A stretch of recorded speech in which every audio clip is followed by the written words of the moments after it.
بکرد و دولت بوده است.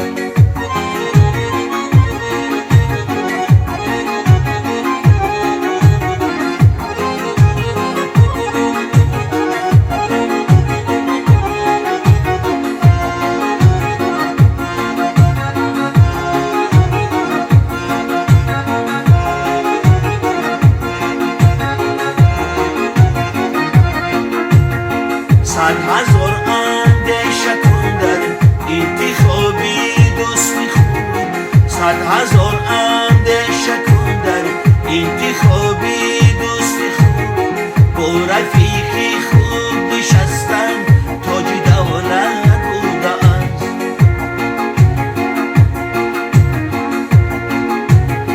با بزرگان هم نشین از کلامی آدمی، با بزرگان هم نشین از کلامی آدمی.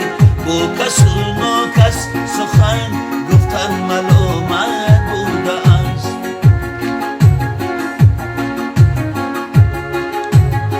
با کس و ناکس سخن گفتن ملامت بوده است.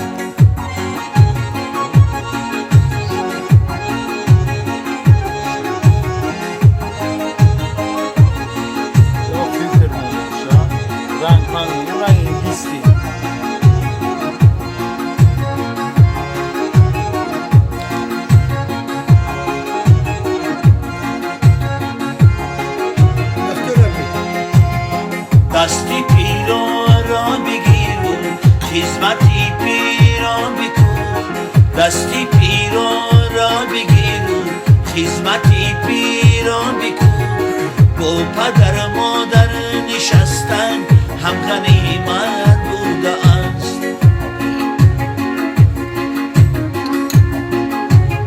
زندگی خوب آرزوی هم غنیمت بوده است.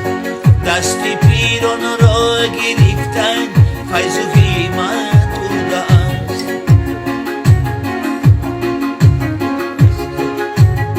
هر کی را فرزندی سالم باشدن در برش، هر کی را فرزندی سالم باشدن در برش.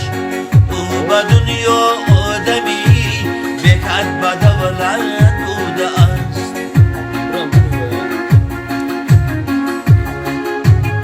او به دنیا آدمی بکرد به دولت